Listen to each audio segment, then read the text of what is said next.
Well, there's not going to be no theme tonight. So, okay, so everybody, welcome to Movie Lovers Unite.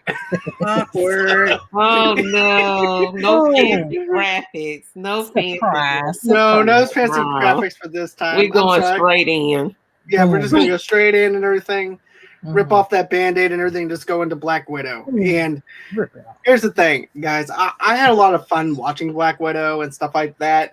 Do I think that this film should have came out 10 years ago when she was actually on the hype of the Avengers and stuff like that when they were first introducing her? Absolutely. Do I think she deserved a better send-off? Yeah, it's debatable. We're going to talk about that later on. But overall, I thought the film was entertaining. I thought that this is probably one of the most darkest scenes that we had going into the MCU, aside from Doctor Strange's car accident and stuff like that. But this thing opens up with Natasha and her family leaving because they are Russian spies living in the United States. Mhm.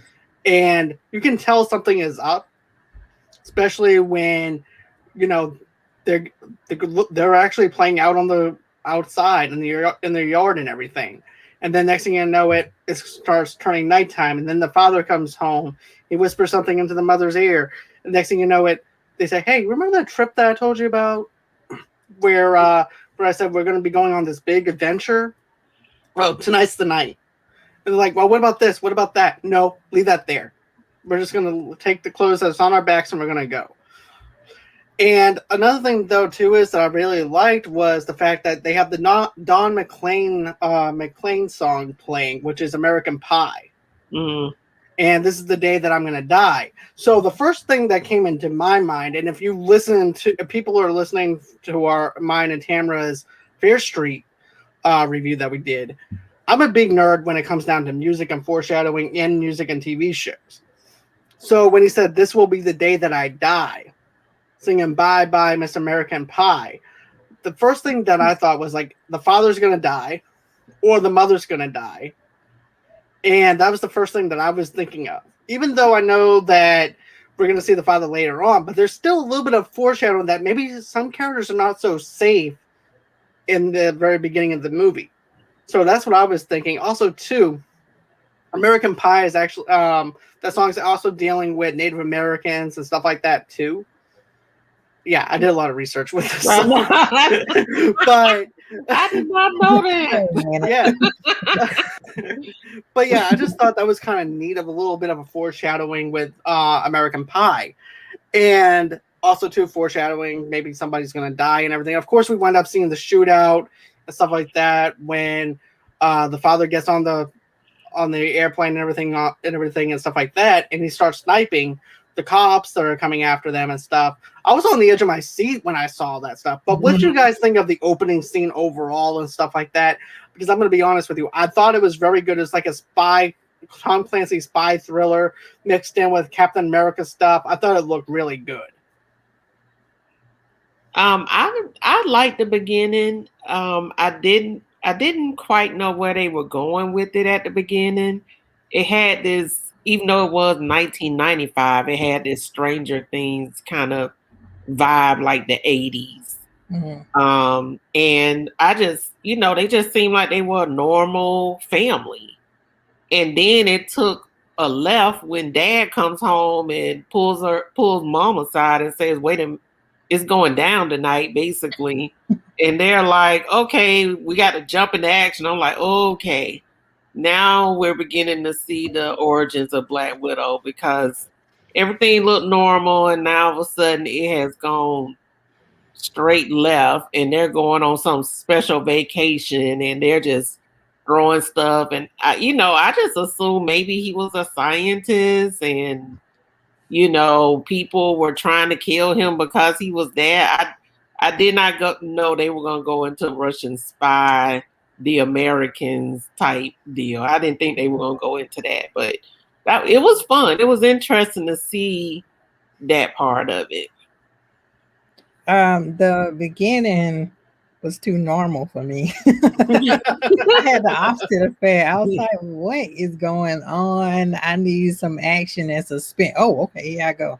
They gave me what I needed. But it was interesting to key in that Natasha seemed like she already knew what was going on.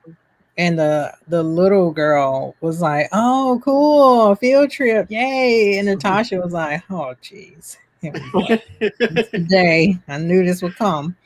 But I thought I heard with like American Pie song that it was about American disillusionment. So that could be what died as well. Because when they're going through on their road trips, you can see like the football games and then the American flag, and it was everything that they're leaving behind or that maybe never was, you know. Yeah, the normalcy they were leaving behind. Yeah. Right. Yeah. And I wonder if 1995 is some significant year because I've read articles where there are Russian spies that were living in like New Jersey or all these places like as normal families. So I was just curious, which I'll probably do research later on. Yeah. What's the significance of 95? I think from what I remember, that's when they had the guy who worked at the CIA and he turned into a Russian spy, but he worked for the FBI or the CIA for years and he was passing secrets. I think that happened around 95 or so. So stuff like that was starting to come out around that time. Mm-hmm. Could have been Snowden. I don't know. It might have been. No, this was some other guy. Snowden was recent. That was during Obama. Oh, okay. This was during Clinton, I think. Yeah, this was during the Clinton days and everything. So yeah, it has been like 20 years later or something. You know what I'm saying? Yeah. But yeah, it was definitely during those days that Russians are actually living among us and everything. But yeah, I did see that little bit of normalcy going away whenever I hear the song American Pie, and then they're just looking out the window, and Yelena is over there looking out there, like, and so is of course, we wind up seeing Natasha looking outside though too. It was like, okay, this is goodbye. I'm not going to see America anymore. This is the end for me. And then finally, when you get over to Cuba and everything, you see the pain and the agony of having to leave your family behind and everything too, in the midst of all that. And you don't understand at that age at all, because especially Ilana and everything, her mom is her mom, no matter which way you look at it. And her mom got shot whenever when the cops and everything was shooting at them. And so therefore I didn't know that she was going to make it out alive or anything like that either, and stuff like that. And then I also like the whole entire stunts where you have the father hanging off the wing of the plane sniping. That was just good. That was just awesome. Mm-hmm. But but what do you think, Charlie? What did you think of the opening for that? You kind of knew the dad and the mom were going to survive that, because in the trailer they have the dinner later on as adults, so you kind of knew she was going to survive that. I mean, it's in the clips. I mean, you kind of knew they were going to survive it. But sure, that sequence was intense. It was definitely probably the darkest. I mean, but you kind of knew that they were trying to get that along. I mean, we kind of had a feeling like, okay, we're traveling. They kind of speak kind of Russian, so you kind of had a feeling. I'm like that they were going to. I didn't know they were going to Cuba. I thought they were going to in the Russia area. Mm-hmm. But I mean, I liked it. I did too, to be honest with you. It was an entertaining opening, but I think the real big drop was the opening credit sequence. Oh yeah. OMG, that sequence was so intense, so dark. Mm-hmm. You thought this was going to set the tone for the whole movie. Mm-hmm. Fortunately, no, it didn't. It gave you that impression that it's going to be a really, really dark movie, but the movie was hilarious. Had a lot of funny moments. Like Elena, Florence Pugh, standout MVP of this movie. She was awesome. Yeah, totally. That opening was, oh my god, that was intense. And I think that the rendition of "Smells Like Teen Spirit," like that was really good. Like, because every time they try to redo a song, it doesn't end up well. No. that wouldn't Especially work. that song. That Yeah. actually that Yeah, made that's that an better. iconic song. Yeah, it actually made me figure out what the lyrics were all these many years. I was like, Yeah. oh, that's I what mean, he was saying. Oh, Yeah, I had to I go like- back and listen to Kurt Cobain. I'm like, oh no, Snort. they broke out Teen Spirit. Yeah, That I mean that sequence was so intense. And was felt my so jam unreal. back in the day. It felt like like the world we're in now, because you don't know who's that. I mean, it's very current for what it did, and that's what I appreciate. And like an MCU opening, just, you know what, you're so off the lovey dovey. That's not this phase anymore. We're giving you this. Mhm. And it But really, yeah. I mean, I love what they did with that. Yeah. Like, I mean, early on, I liked the movie. I enjoyed it. I thought it was a lot better than a lot of people were saying. Should have come out earlier? Absolutely, it should have come out earlier. Mhm. Yeah. But I liked this. It was entertaining. I was a little surprised at the drop in terms of each week in the box office for this. I was a little surprised it's been dropping. Like, it made $80 million opening weekend. It was supposed to make more, but I think it had a huge drop from Friday to Saturday. Then I think it's dropping like that, and then it lost to Space Jam, which that's another story in the second week. And then Space Jam flops the third week, it's its second week and barely getting to 10 mil. And then when Black Widow's easily still making double digits. So I mean, in the long scheme of things, Black Widow is gonna be just fine. But I was a little surprised seeing all the they're not decent. It's decent. It's not great, but it's not the best thing ever. And like in terms of the MCU, I'm like, I mean, I liked it for what it was. It was entertaining. It did what it needed to do. And again, we haven't had a Marvel movie in 2 years in theaters. Right. So I mean, I liked it. But yeah, that opening was like OMG, they went that route, and kudos to them for having the guts to do that. And kudos to whoever covered Smell Like Teen Spirit. Oh yeah. I forget. As soon as I heard it, I'm like, oh geez. Yeah. Do not screw this up. Well, to be honest with you, I was actually close to downloading it on iTunes, because you can actually purchase it on iTunes. I forgot who sings it, but I didn't purchase it yet. But I definitely good job. They did. I love the slow tone of it, the haunting, very of menacing. it. Yeah. And you also get to see what that does to somebody at that age with Yelena and everything, and the stuff that she had to go through in that camp to be the Black Widow and stuff like that. And I also have to say this. I mean, we're going to cover this probably later on, but I remember when they went on ahead, they rescued the father, and like, well, I thought you guys would have babies. He goes, oh, you didn't hear? They rip out your ovaries. Yeah. And then everything everything. and he's like, right. So think of it like this. You're at a young age. You want to actually have kids. If you want to have kids, you can't have kids who are a Black Widow. And you're already separated from your parents. You already have anxiety. You're already going through depression and everything. And this is actually happening to Yelena at a young age. Don't get me wrong. You have Natasha, who's actually 14, 15 years old at that time, and things like that. But, I just feel like, in a sense that, you can sense a little bit of sadness with them and everything, of the stuff that they have to go through and being separated from their parents and not understand who their parents were or anything, because they thought that they were achieving the American dream of being with their parents, and then it turns out to be fake. And at that point, at the dinner table with Yelena, I was in agreement with her. To be honest with you, I was ticked off with Yelena and everything. I was like, yes, you did this to us. We don't have any type of female organisms or anything like that in our body to reproduce a child. We have anxiety now. We're depressed.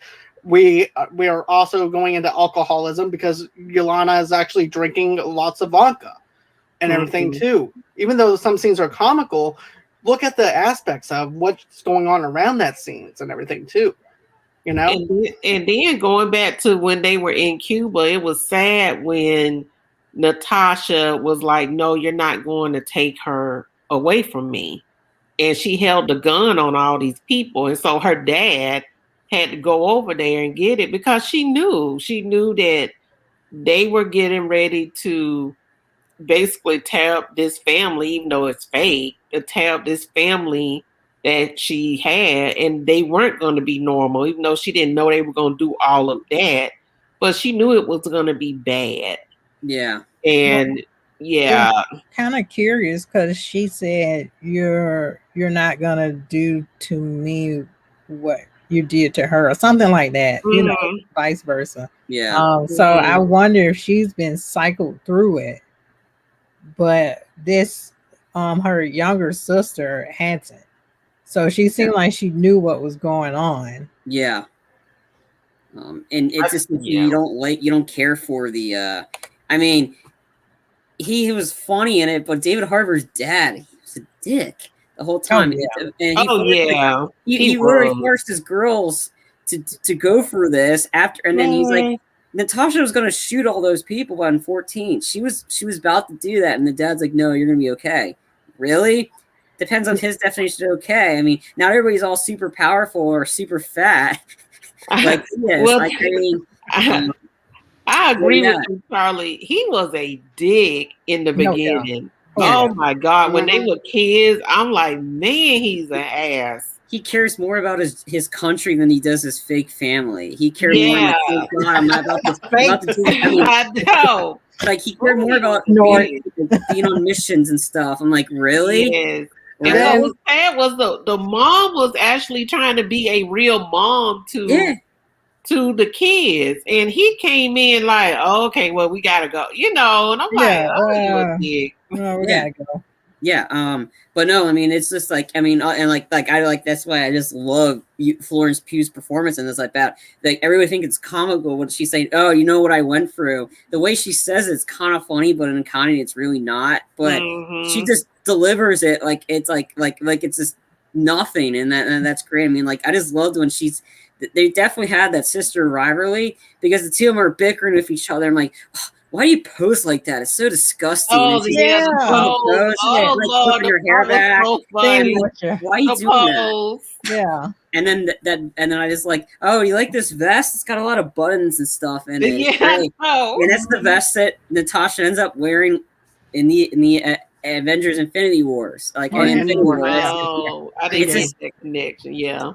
It's like, I mean, because it's like set in between after the events of Civil War and before Infinity Wars. So it's just funny. And then it's the two of them, like the chemistry, they had chemistry. You could definitely see the two of them just flickering off of each other. But this her ripping it. Oh, such a poser when Natasha does the iconic, and then Yelena does it, and like, oh, so disgusting. Like, it's, I know. With the hair flip. Yeah. You know, everybody's watching you, so you got to flip the hair. Yeah. Then I never noticed it until she said it. And I was like, oh, she does that. Like, especially what was it, Iron Man 2? That's when she first did it. She did. She went all the way down. Yeah. You don't know like I got hair. Yeah, so you got to flip that hair. Yeah. But it's just. She was bringing the comic relief to this movie because a lot of it's really a dark movie, but it doesn't seem as dark as other ones would be. But it's just because of like I said, she was great in this movie. Then again, that's Widow was great too. Of course, Scarlett Johansson's great in this, but it's.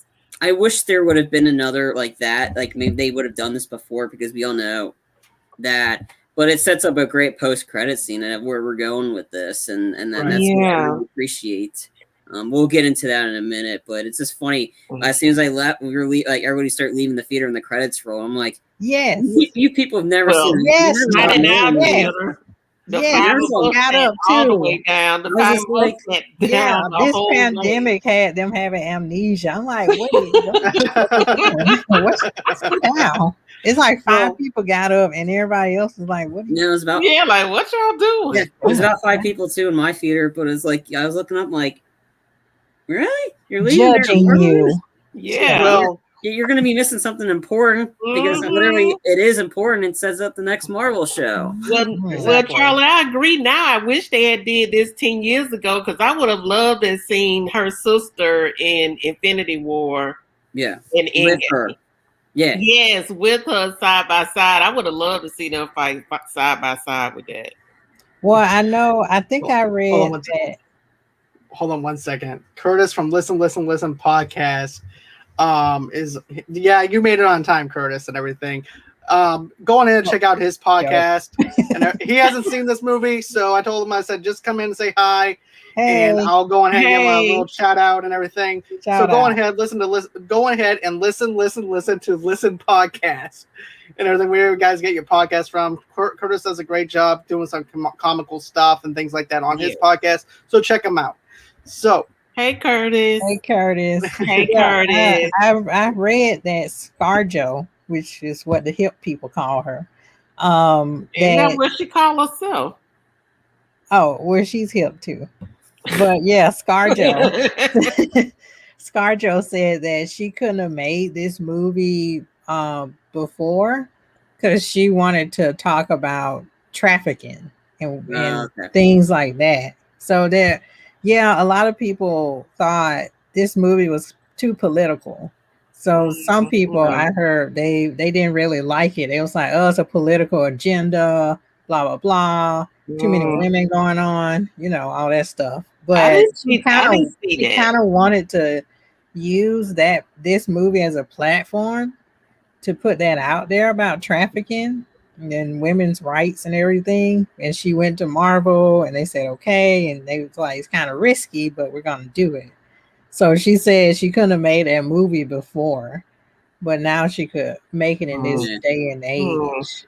But still, it pisses me off because, like you said, Charlie, it could have been like a 2 or 3 because everybody else is getting like three films. Well, here's the thing, though. Back in the early 2000s, no one wanted to put their faith in standalone female-led roles whenever it came down to comic book films. For a perfect example, Elektra.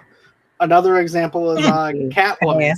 So why did you mention that? Gross. So terrible. So therefore, those were just bad movies, right? So therefore, during the early 2000s and everything, they were actually kind of conscientious about where to put the woman and stuff like that in certain roles, and that's why she was kind of like just a co-pilot in these other MCU films and stuff like that. Until recently, when we got her back into this role and everything. So I'm glad now they actually trust female-led actresses to where they're like, you know what, we're going to go on ahead. We're going to give you your own movie and everything. And we're going to put our trust in the writers and the directors that we have. And we're going to let the cameras be focused on you. So I'm actually happy now that we have that. I mean, I like this 10 times. But I think that Marvel kind of roped themselves in a hole in Black Widow off. I feel like they really boxed themselves and Scarlett Johansson in because now we want to see more of this family. And unfortunately, I don't know how they're gonna. I mean, of course we can see the sister, but I don't know how we're gonna bring them all back now that we wrote ScarJo off. Because the way they set the movie, the way the movie ended, it was like there was a continuation. That they could have been a continuation because I wanted to see them free these other women, right? And it's like I can't see that, not yet. I don't know. But another thing though too is let's also talk about the villain in this movie though too, and especially when we're dealing with Russia, the government that the father worked for is now doing mind manipulation with this drug enhancement thing that he has controlling them. And then, of course, Natasha and Yelena winds up finding an antidote to where if you wind up breathing it in, they won't be mind controlled anymore or anything like that. So I like that concept and stuff like that. It has a little bit of Captain America, the Winter Soldier and Bucky. You know what I'm talking about. Winter Soldier kind of vibe to it, in a sense. Except for one thing, you don't have this thing where it's turning everybody into this like super soldiers, but it's controlling other people to doing what they want, what the government wants you to do. Mhm. And that's what I got from this with the Russian part aspect of it. But well, they were kind of turning them into super soldiers. They were just training them up. And what was scary about them was they all look normal. So you can put them in any environment, and with that mind control, they could be very scary assassins. Yeah. But going back to the super soldier, her dad was one. Yeah. Her false dad was Yeah. a super soldier. He was Russian like the first dad. one. Yeah, the first one, right? Yes, Yeah. we got to talk about the prison scene. Yeah. Yeah, his obsession with Captain America, Yeah. Yeah. which I was trying to figure out the timeline because everybody was like, when was this, 83, 82? It's like, I don't know. Yeah. Probably. But no, like I think it's like it wasn't like Natasha didn't find she found the vials later on. Right. I think Yelena was on a job and Yeah. she accidentally sniffed it. And then Yeah. of course she sent it to Natasha while she got attacked by Taskmaster. And it's like you just knew something was gonna happen. Like as soon as she starts driving by herself, and like and then I like the nod that where she had the materials and you see the blonde hair.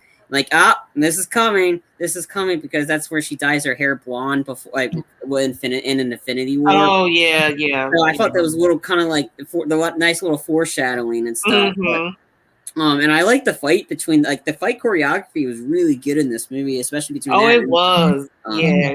I like this movie a lot more than the two Wonder Woman movies, and yet we got two of those.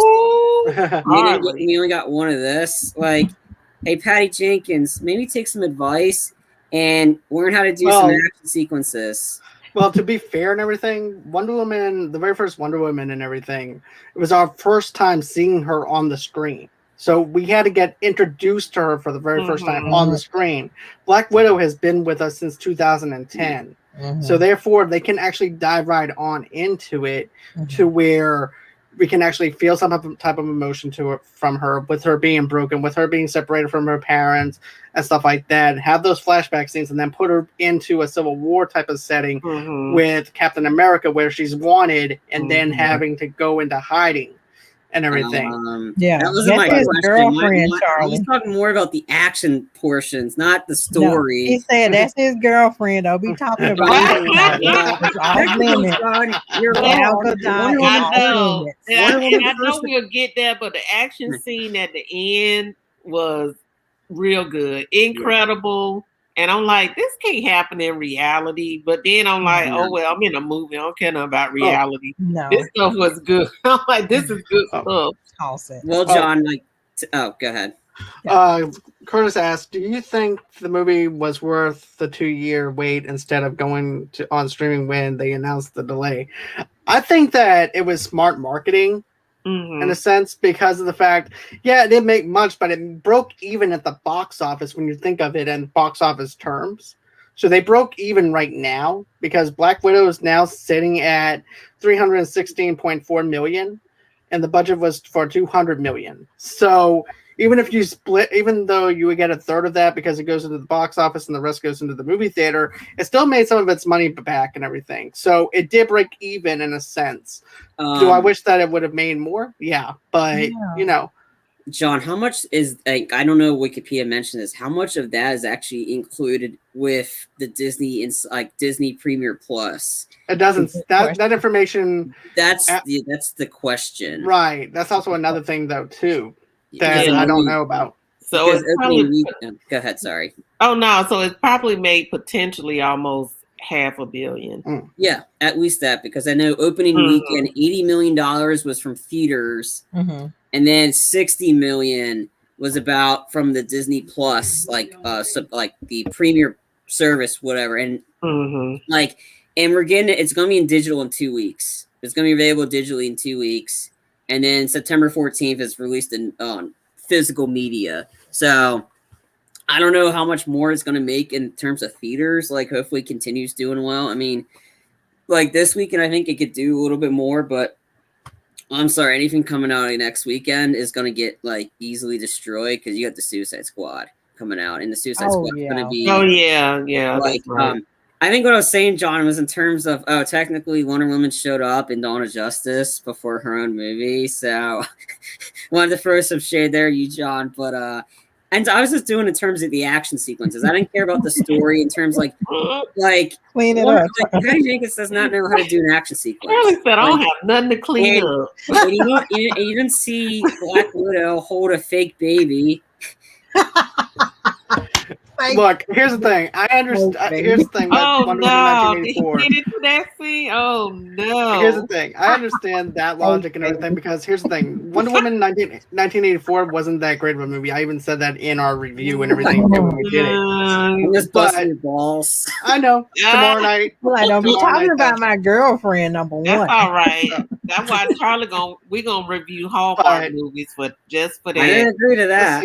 Yes, we are. We're gonna review Hallmark movie. Cranberry Christmas, me and Charlie. Let's see here. We have a couple of other comments that came in though too. So let's see here. The way that they are pulled away from the family and mentally brainwashed and conditioned is very realistic to what happens in the real world. Yep, very realistic.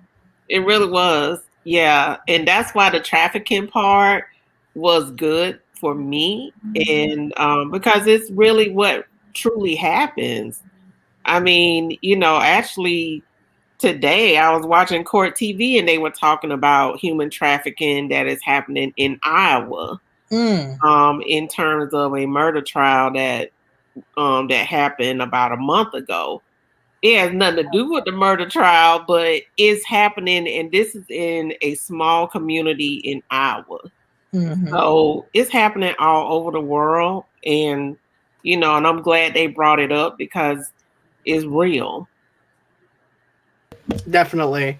A-Town Reviews said this. He goes, I would like to see what they do with the freed Black Widows in future installments. They can have a whole story based on. I agree, man. I know. Yeah, they can have a Disney whole Plus Disney series. Plus, like Loki or Falcon and Snow and Winter Soldier, just about the freed Black Widows. Yeah, I agree. Totally. I'd definitely pay to see that. And I would definitely watch that. And the family too. Yeah. Exactly. Can you bring the family? Yeah.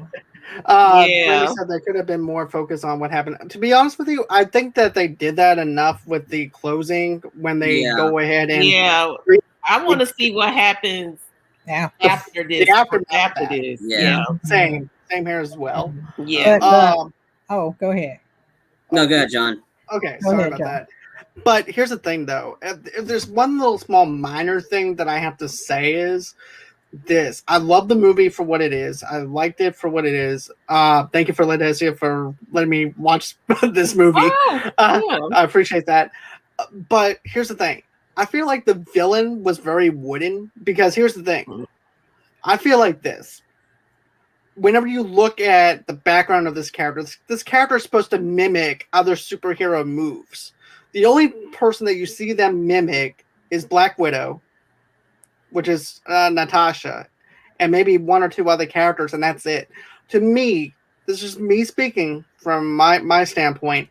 I wanted more of that character mimicking other characters. I would have loved to see Iron Man show up, mimicking powers, mimicking his stuff, or maybe you have Cap. Even though Captain America is in hiding, I would have actually liked it. Maybe a little bit before he had to go into hiding, and all this is actually going on in a sense.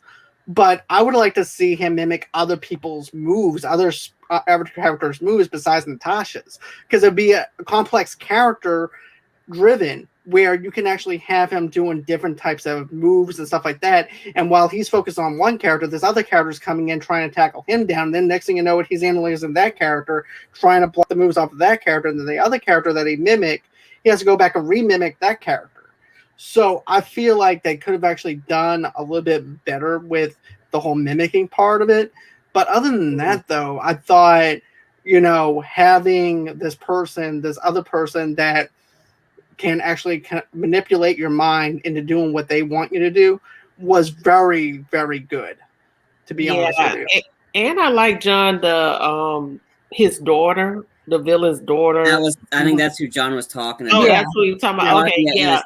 Taskmaster. And I felt, they didn't really bring out all the mimicking, but whatever she was doing, you can tell that she was very good at it and very menacing in that suit. And she was like Terminator, to be honest. Yeah, with you. She was exactly. That's why I felt. I felt like she was the Terminator. Like nothing was going to stop her, no matter what Natasha did.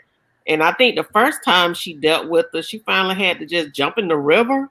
Yeah, to get away from her. I mean, remember, Natasha had the drugs in her hand, the antidote in her hand, and everything inside her Jeep. Then all of a sudden, that explosion happens, and then it brings her over to the edge of the bridge.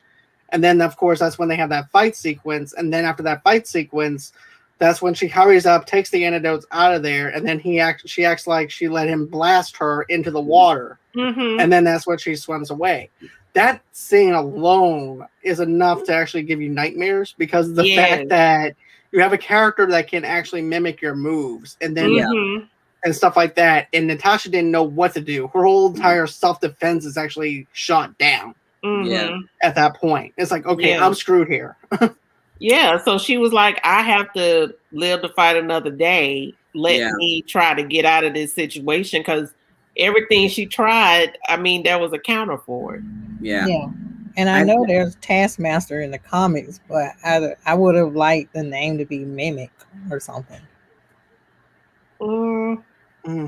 Yeah, I mean, I thought the character could have done that, but I liked some of the stuff that Taskmaster mimicked, like Hawkeye with the bow. That was that.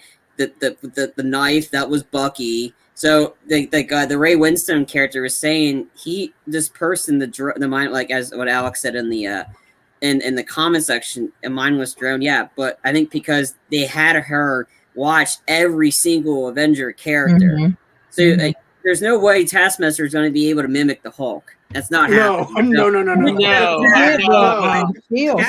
Like Captain America. The shield, Captain America, they did that. The knife, Bucky. The shooting, Natasha. Black so there's Panther. some characters. Black Panther. The Black Panther. There's characters that the Taskmaster did mimic. Was it the whole MCU? What everybody's expecting? No.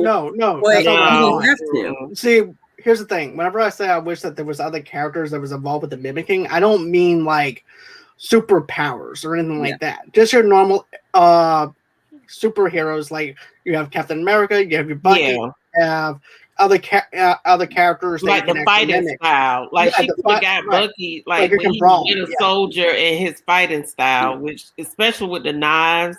Yeah.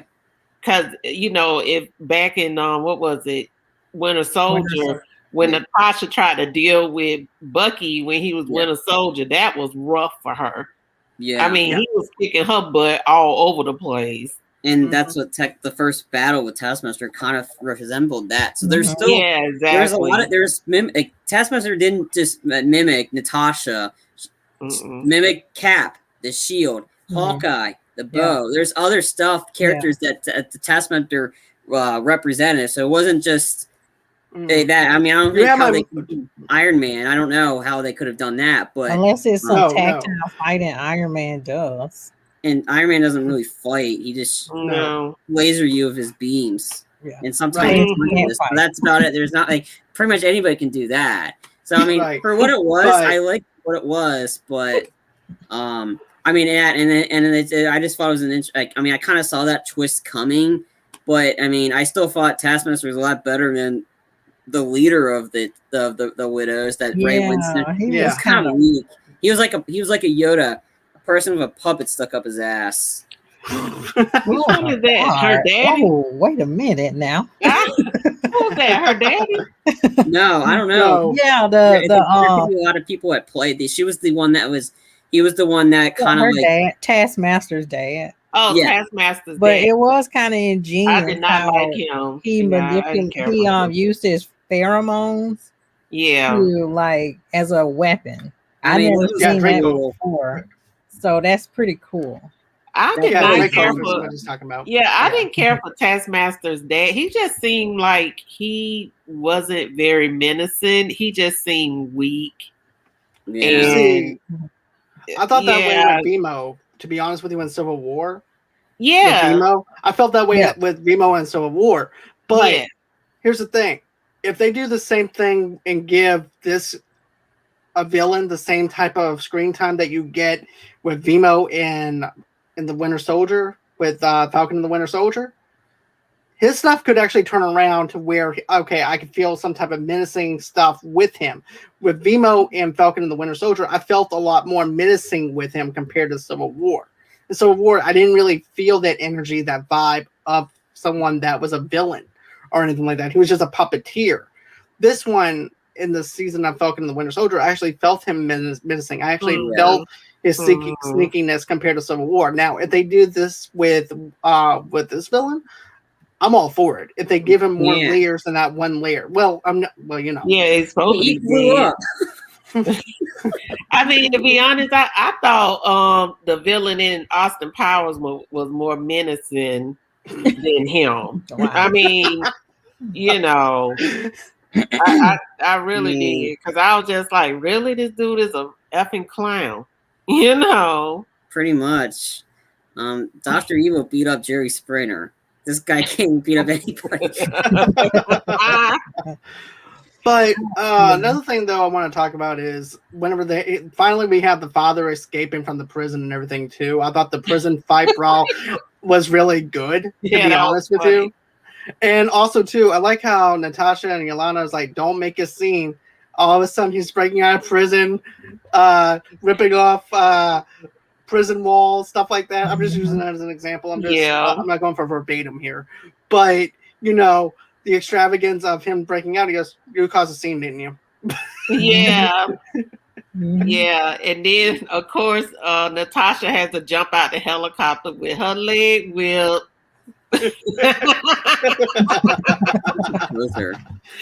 Superhero landing. Yes. Really bad for your knees. Yeah, how are her knees, by the way? Does she have calcium pills she takes? Both of them.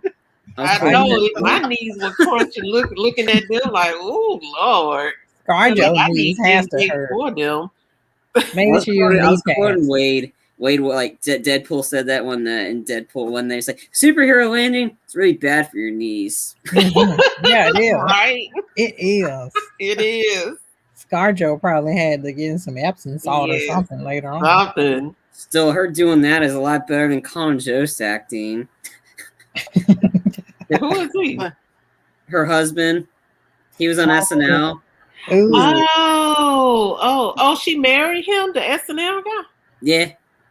Oh, okay. I know they were dating. I didn't know they were married. Yeah. It was a secret wedding, and she went on to do this. Well, Colin Jost did Tom and Jerry. Yeah, enough said. Leave the acting for your wife.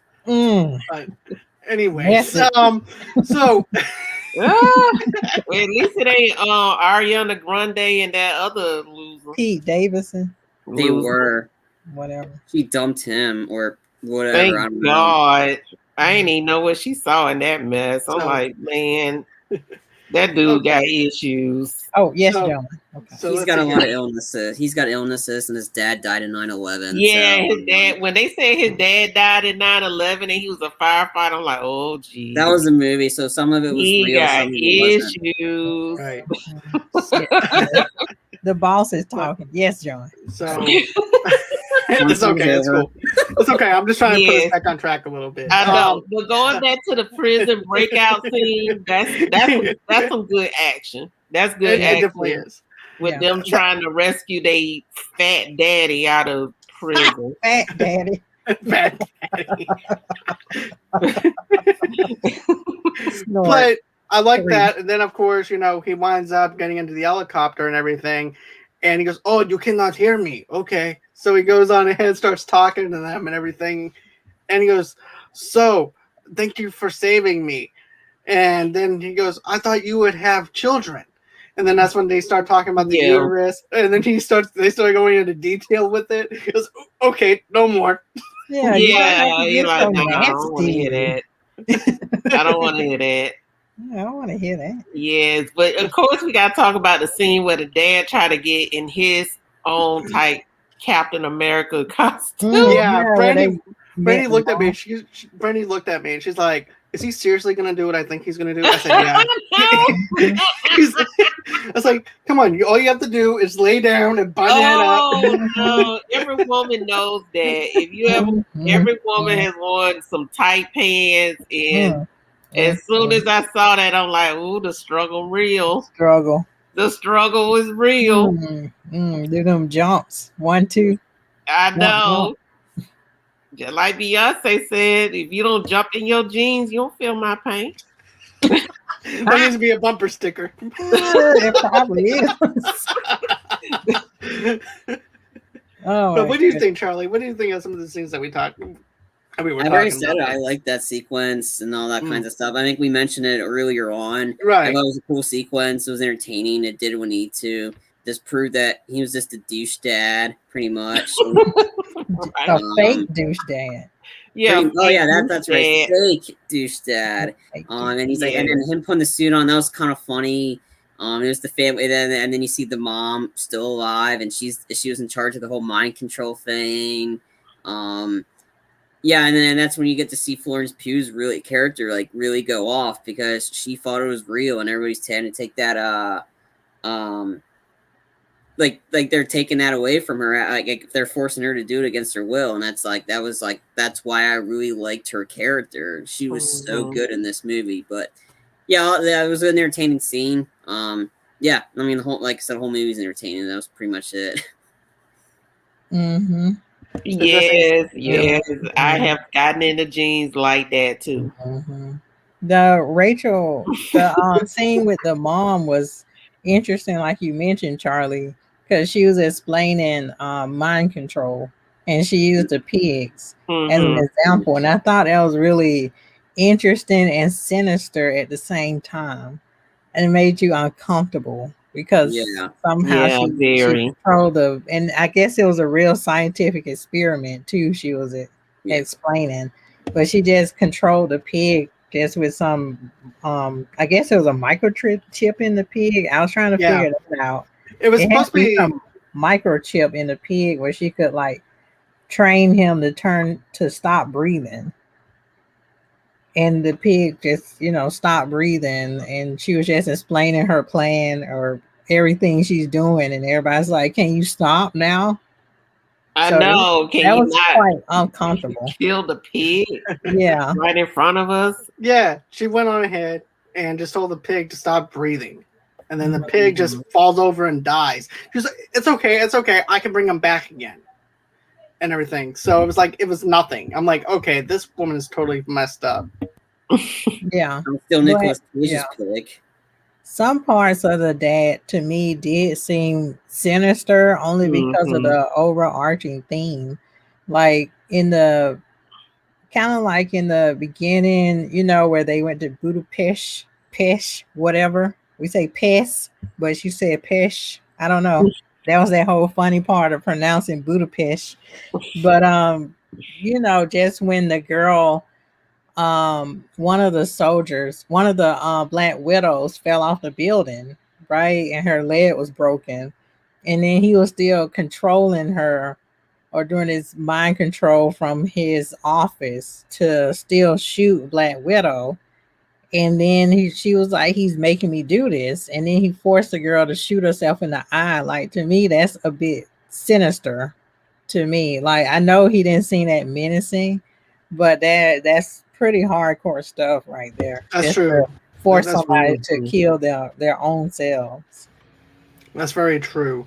I mean, it's a punk-ass move, but, Curtis asked this, without spoiling, how much was it like... was it like the Mandarin in Iron Man 3? To be honest with you, Curtis, this is no misdirection when it comes down to the villain or anything like that, which is something I appreciated with this. What you see is what you get. Now, there is a lot of misdirection with the heroes on certain things that happen in this movie. We're going to get into that a little later and everything. And as a matter of fact, whenever I say we're going to talk about the misdirection of the heroes, you can either choose to stay in and watch the rest of this review, or you can bail out, because that's going to give away a lot of the spoiler content that we have on here. So just whatever you choose to do is on you and everything, on what you feel comfortable with, Curtis. So if you can't, I understand. You can watch and mute. So you just mute the sound and still watch us. If you want. I know, right? You don't have to listen to us spoil it and stuff. Yeah. But I personally thought it was better than the Mandarin. There's definitely not a misdirection. He's not. This guy's not named Trevor, and he's a Hollywood actor. It's not like that at all. This guy is right. Like, I'm pretty sure Trevor doesn't know how to shoot a gun or like mind control or pheromones or whatever. Oh yeah, none of that. Like the guy's mind control that. He's not like he's not Trevor with like 5 women in the bed or whatever. His party goer. Not like that at all. Not the misdirection, horrible twist that was Nightmare. No, the way bad better guy in this one. Yeah, the bad guy is truly the bad guy, and he is definitely more menacing than Mandarin. Mandarin seemed like that was more comic relief. Mm-hmm. Don't get me started on Iron Man 3. I hated that movie. So we're not even gonna go there. I ain't care for Mandarin, Trevor, or whoever was up in there. I ain't like none of it. But the second or Paltrow, the irritation of my soul, that shit. Paltrow. Iron Man 3 is just Marvel's version of The Incredibles. Paltrow. Goop. I mean, if you think about it, there was a video about how it should have ended. It's exactly like The Incredibles. The Iron Man 3 is just the live action version of The Incredibles. Don't be shaming The Incredibles. I'm not. It's great. It's funny. It's like you realize that you're like, I'm not shaming The Incredibles. It's awesome. It's just funny when you realize the plot. I'm like, oh my god, this is exactly like Incredibles. It's funny in a funny way. I know. That's why I'm like, oh my god. Every time I do my go back through watch Marvel movies, I always skip over Iron Man 3. I'm like, I'm not even doing that. But I'm not the cringeworthy part for me was when she had to sever her nerve to break the smell of the pheromones. Oh man, that was she was like, "Thank you for your cooperation," and then it was like, "Bam!" And I saw it in the theater. I was like, "Oh my god!" I know. That was brutal to watch. Yeah, I was like, oh geez. Oh my god! Is there another way? Instant concussion. There was another way. I know, like, could be another way to do it. Because I could not do that. I'd be like, dang, I did it wrong. Hold on. Put like I knocked myself out. Like, oh, no. She needed that. Did I do it right? Is it broken? She needed that giant nose thing from Total Recall to get that tracker out in the original, not the yeah. We're gonna use that. No. Making my nose hurt. I know. Seeing her break her nose made my nose hurt. Yeah, that was. Natasha did this herself. We're just adding to the conversation. Thank you for your cooperation. Right. I just thought of it as like a glow stick. She just wanted to. You know how you have those glow sticks where you have to snap the glow stick? Yeah, she just went on there and banged her head. I was like, oh my god, that's awful. Yeah, that is so awful. But I do love it when Black Widow does her face thing, when she does that technology where she wears somebody else's face. That's cool. Always awesome. I need to do that just going into certain neighborhoods. So I know. As a matter of fact, whenever the father's talking to Yelena and everything, and then you see that he's literally just talking to her, and he's thinking he's talking to his daughter, but he's really talking to his wife. And then he all of a sudden he realizes, it reminds me of Dr. Evil, where all of a sudden he takes his arm out and he goes, wait, I can get out? I can get out of this prison?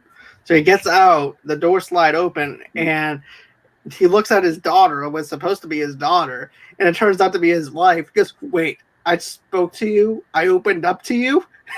I was like, it was Natasha. Yelena was tied up. Yeah, that's right. Right. Yeah, because, sorry. No, man, you're good. Mm-hmm.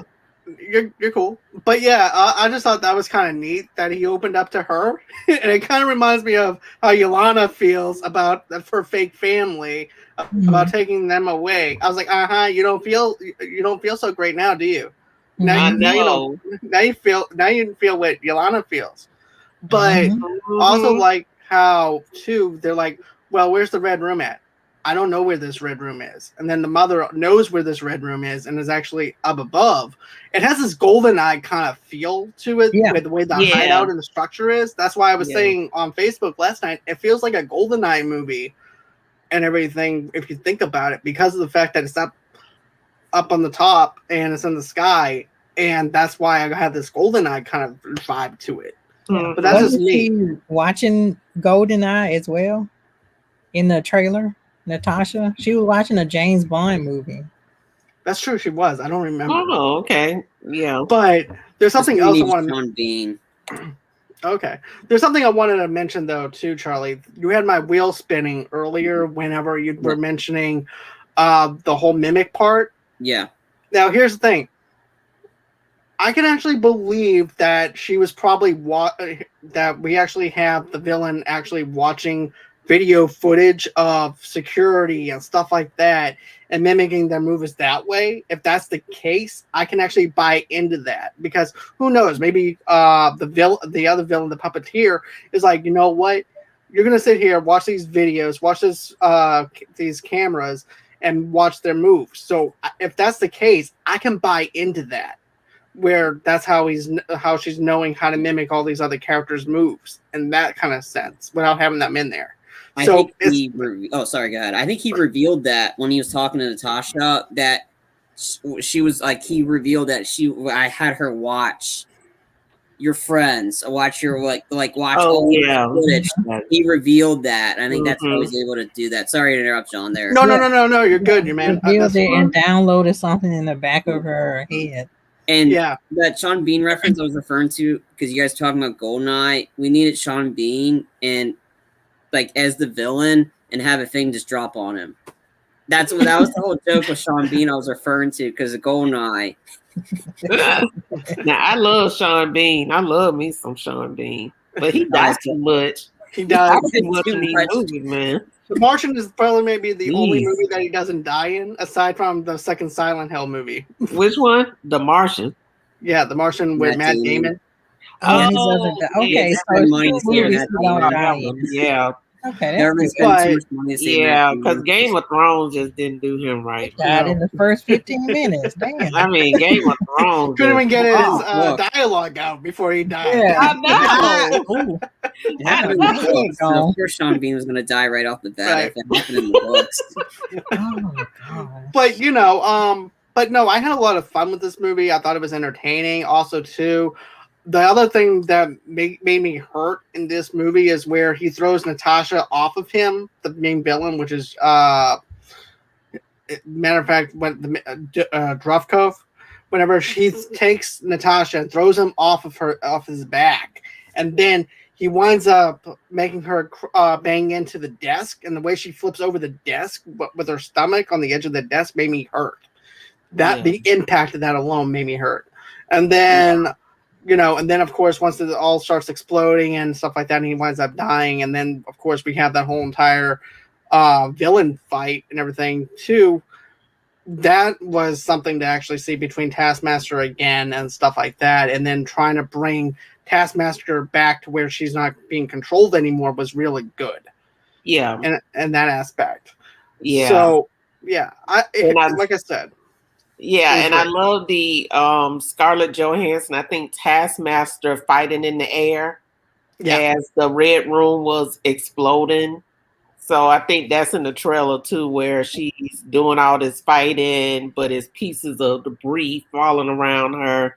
That was pretty good. Everybody one word. One person dies. One word. Valentina. Yeah. That's a good one. Charlie, what's your one word? She did said it. Valentina. Mm-hmm. Oh boy. Oh Lord. Yeah, we get ready to go there. Mm-hmm. Yeah. That's good. Don't name your kids that though. No. You can't call them that. My name is it's a throwback to Falcon. My name is Valentina, but my friends call me Val, but they're not supposed to call me that. So you just call me whatever.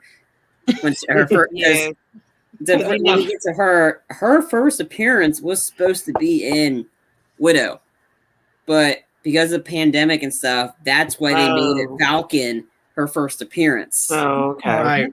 And so she had to keep it quiet to her Veep co-stars because they keep asking her, who are you playing in the MCU? Who are you playing in the MCU? So anybody's wondering, it's Julia Louis-Dreyfus. But we're getting everybody in the MCU now. Everyone wants to join. But she had to keep it quiet from her Veep co-stars. That would have been interesting if Black Widow came out Mm-hmm. the way it's supposed to. How interesting that would have been that was her first appearance. Yeah. It would have just changed everything. It would be it would be significant. It would actually change the game, to be honest with you, if they did it that way. Mm-hmm.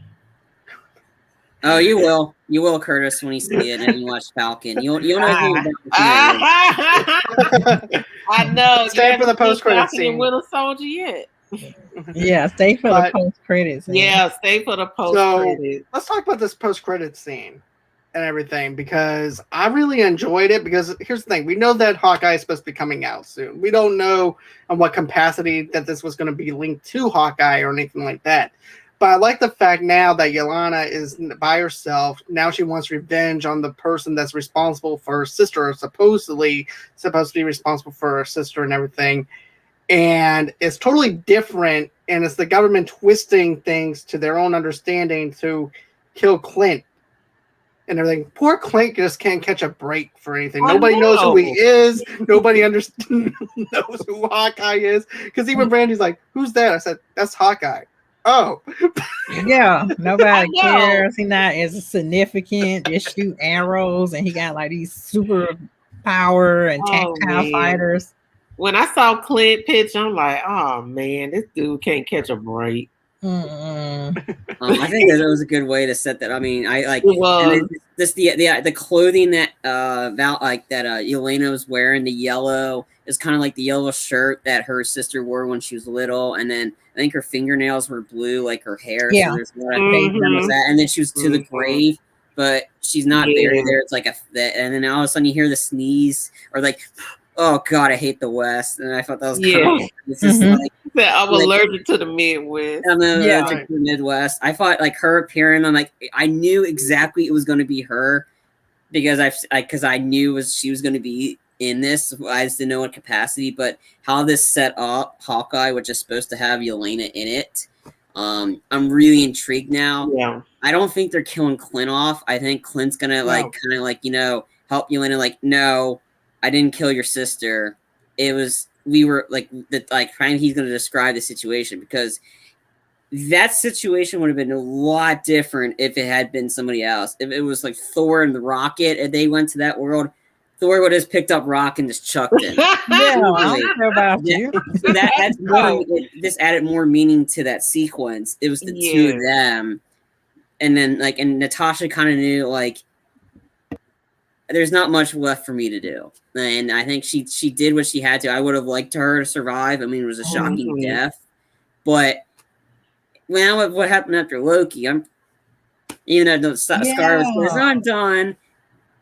I don't know. That's true. We got multiple timelines going all over the place. And then some people are saying she just stuck in the Soul Stone, Mind Stone. Yeah, I think it's Soul Stone. Yeah, they're like, oh, she just stuck there. She's not really. It's so like all these theories going around. Yeah, but I think, like I said, I mean, Hawkeye is supposed to be by the end of this year, so that's the next big Marvel show. I'm excited to see where this is going, because we're gonna get a lot of characters, and I think there's gonna be. And then I read something. I don't know if this is true, but Vincent D'Onofrio is potentially returning as Kingpin in Hawkeye. Thank goodness. Yes. So bring Daredevil back. Oh, now that's a villain, because he's all quiet and lurking. We need to bring Daredevil in there. You can use a door. Vincent D'Onofrio is probably one of the best actors to get to play Kingpin. I loved him as Kingpin. I love him. Vanessa. Yeah, I love him in Law and Order and this. So creepy. But definitely creepy. Totally creepy. But yeah, there's also one more thing I want to mention before we close out and stuff like that.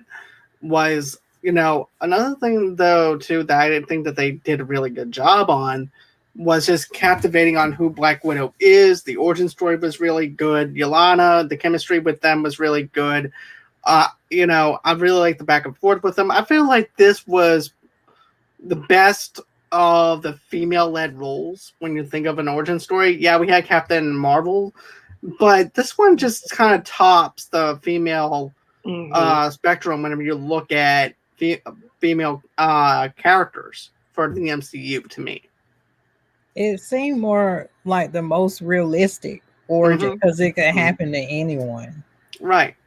It was an origin, and then it kind of wasn't. So it kind of like lines, which was kind of cool. It's like we knew when it was taking place after Civil War, so it was sort of past an origin story, but it was more of seeing her past, like Budapest, like that kind of stuff. Which is a really, really cool idea. So it's treading those lines between the two, but for what it definitely was a lot better than a lot of stuff I've seen in the past. Like definitely 10 times better than Halle Berry's Catwoman. Oh, jeez, don't get me started. Oh my God!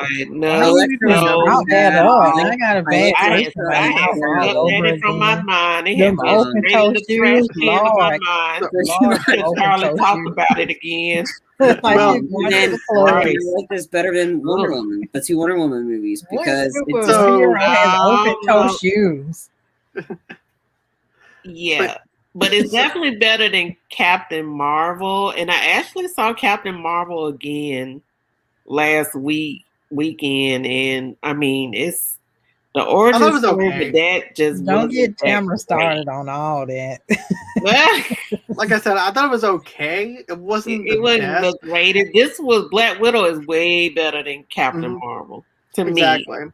To me, it was character driven, and they gave them layers to go with and work with, and plus Yelena being her sister helped out a lot in this film though too, and they both carry the film great and beautifully, and you can definitely tell that they didn't over sexualize the characters or anything like that. You could care about the characters, and they were beautiful and sexy in their own way, and they were smart, intelligent women who were trying to shut down this evil empire of the Russian government and everything, and the way they were running things. So I definitely enjoyed it for what it is. I enjoyed this MCU movie. So what's everybody's final thoughts as far as this movie goes? You guys can go ahead. I'll do it last. My final thought was that I really enjoyed it. It was better than what I expected. I wasn't coming in thinking this was going to be a great movie, but it was way better than I thought. I didn't have an issue with the human trafficking part. Like Charlie said, I love the action parts. Now I want to see Black Widow 2, and I feel like I'm being robbed because I'm not going to see that. So, we need some spinoff from this. They can put on Disney Plus or something, but they started a lot of good storylines, and they need to kind of flesh that out in Disney Plus TV show or something, because I really enjoyed it. Yeah, piggybacking off what my sister said, I enjoyed it. It was a lot of shocking imagery in the beginning parts, where we were talking about with the Nirvana cover. But yeah, I really liked it. I really enjoyed it. I had so many emotions, and then once it got to the post credits, I felt pissed off again because it just recalled like, oh, spoiler alert, she's dead. And then I was like, oh crap. So I just felt upset at the end because I was like, so much potential, so much could have happened. I want to see more. And it was kind of like, oh, she's alive just for this time. But now they brought me back to reality, like, nah, she really dead. So it was kind of heartbreaking at the end for me. I liked it. I mean, I enjoyed it. What it was entertaining. To piggyback on you, I think we're getting the next Black Widow. I think it was sort of a passing of the torch to the sister. And I think the sister can do that justice. I mean, she's not going to be the poser that her sister was. Yeah. Like, I mean, she's not going to, like, she'll probably do the iconic pose and then like, oh, so disgusting. But it's like, I'm just interested where we're going to go with this, because you set it up, and they're setting up like, Yelena probably realizing that Val isn't who she says she is, because I kind of know she's bad, and she's just like Yelena's falling for that same trap over again, like falling for somebody that's telling her, giving her assignments, stuff like that. So I'm intrigued to see where this is going to go, especially with the Hawkeye show, because I'm really excited for that, especially with all the characters introduced in that. And I think for what Captain Marvel did, it introduced the Skrulls, which we'll be getting more of, where we're getting that constantly. We got to get introduced to the sister, the daughter, who's now grown up, and at the end of WandaVision gets summoned up like, hey, a friend of mine in space worked with your mom. I heard you grounded. You want to work for him? I mean, Fury, so Fury's more involved with this. So we're going to be getting more Fury with the Secret Invasion, which I'm really excited for. And maybe with Hawkeye, we'll get more information, maybe from Peggy like Sharon Carter, to see who she's really working for. Because there's a lot of stuff I didn't like how they ended with her character, having her supposedly bad. I don't think she is. I think she's really a triple agent or double agent. Yeah. This one did what it did. It had a fantastic opening and really took the guts to do that, and I think it paid off, and it's that. And people are probably going in with high expectations and were disappointed for it. I'm like, I don't know why you were kind of disappointed in this. Sure, it should have been earlier, but the movie did what it's supposed to do. I mean, we had, like I said, we need to appreciate that we haven't had a Marvel movie in theaters for 2 years, and all the hate for it, and yet you're lauding like Space Jam 2 for being the best movie ever. Like, come on. I don't know where that hate would come from, Charlie. Because it's a good movie. And I don't know either. Yeah, I don't know. I mean, from what I read, from that horrible romance movie. What do you want? Yeah, I don't know. People don't even know what they want. So, like I said, I think Black Widow is probably going to be a lot better than the next 2 Marvel movies are coming out. Like Shang-Chi, I'm not hyped for that at all. It looks like Avatar: The Last Airbender, just in the MCU. I'm gonna watch it. I'm gonna watch that and Snake Eyes. Snake Eyes is my prequel to. I'm gonna watch Snake Eyes. I think that means that takes me to December of Spider-Man, and I'm really excited for Spider-Man. It's like I need to see more from Shang-Chi because I'm not impressed, and I'm definitely not impressed with the Eternals right now. I don't want a 2-hour melodrama where superheroes don't do anything. Seriously. Okay, so with that being said, you can watch the review, Charlie. Yeah, we're gonna have to review the Eternals when they come out because we are definitely gonna watch it. If it's jacked up, me and Charlie gonna drag it right on here. But drag it to the ground. But with that being said, guys, Tomeka, I know you do a show with Tamara every Friday. Yeah. So what are you guys talking about this Friday on TwoBlerd Girls Podcast? Yes, well, we're doing a 3-part series about Black superheroes in Marvel, DC, and other franchises. We did part 1 where Tamara went on a rant about Monica Rambeau is Ms. Marvel, and she's right because it was in the comics, but a lot of people don't know that. So yeah, we had a fun rant about that. But yeah, we're just discussing Black superheroes you may know and some you may not know. And people in the comment section, they chime in. So yeah. So every Friday, TwoBlerd Girls on YouTube, Facebook Live, and then our audio only podcast is on Google, Anchor, Spotify, Apple. What time is it? 9:15. Thank you. Like 9 or 9:15. Okay. So guys, that's gonna do it for the Movie Lovers Unite podcast tonight for our spoiler review for Black Widow. And get this, tomorrow night I'm gonna be back again, but this time we're gonna be doing our Rambo 4 review with Charlie and Sean. We're gonna be doing Rambo 4. Don't forget, if you guys want to get your hands on all 4 digital copies of Rambo, you have to stay in, 5 movies of Rambo. Sorry about that. But all 5 movies of Rambo.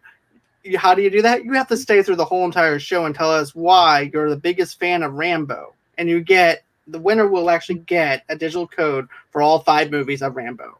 Think of it. You have 5 hours worth of Rambo, or maybe more than that, of Rambo and stuff. So go on ahead. John and I team up against John. Yep. Tune in. We're about to bust the balls. I'm just a First Blood fan. I mean, he just wanted a sandwich, and then all hell broke loose. So I didn't want a sandwich. I just wanted a sandwich, and all hell broke loose. We're into the best one. I haven't gotten to Rambo 2. I'm like, I'm still stuck rewatching First Blood. Like, that man just wanted a sandwich. That's all he wanted. A sandwich, hippie. But Rambo 4 is the best one. But let's see here. Wednesday night. Okay, that's no, Thursday. Yeah, Thursday night. I have another member of TwoBlerd Girls coming in, and Tamara's going to be on the show. We're going to be doing our Fear Street. We're doing our Fear Street 1666 review. Nice. And we're going to have her on, and we're going to have Fear Street Book Club on. They do a let me just tell you this. On Instagram, they have this girl. She goes on ahead and she posts different things on Instagram with Fear Street. She also, I want to say too, she also does like a live stream of her reading the books and stuff like that too. So if you're interested in Fear Street, tune in at 8 o'clock Central Time, 9 o'clock Eastern, 6 o'clock Pacific Time for that. Friday, we're doing our Fast Friday, which is Furious 7 of the 7th movie in the Fast and the Furious franchise. So we're doing that one. So that's going to be at 8 o'clock Central Time, 9 o'clock Eastern, 6 o'clock Pacific Time. And of course, tomorrow for Rambo 4, it's going to be the same time at 8 o'clock Central Time, 9 o'clock Eastern, 6 o'clock Pacific Time. If you guys want to go on ahead and get an audio-only podcast, get that wherever you guys get your podcast from. And then, of course, if you want to donate to the page, you just go on ahead and head over to www.gofundme.com/Movie Lovers Unites Podcast.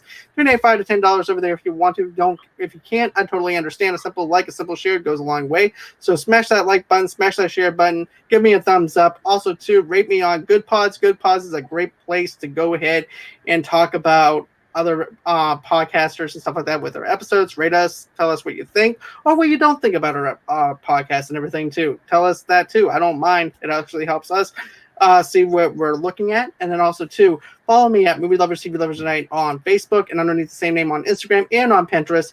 Then head over to Movie Lovers Unit on Twitter and follow me over there underneath that name. And then, of course, we do some shows from time to time on stereo, but not too many. But follow me underneath Movie Lovers Unit over there. And if you're a sponsor or would like to be on the show, just go on ahead and email me at movieloversunite@gmail.com. And those are all the places that you can reach me at. Thank you again, guys, for joining me. I do appreciate that. Thank you to Curtis. Thank you to A-Town Movie Reviews. Thank you for everybody in the comments sections and stuff like that. I am so thankful for everybody that was able to talk to us tonight. And always until next time, guys, it's been real. It's been fun. I can't wait to do this again. And bye-bye. Bye, Australia.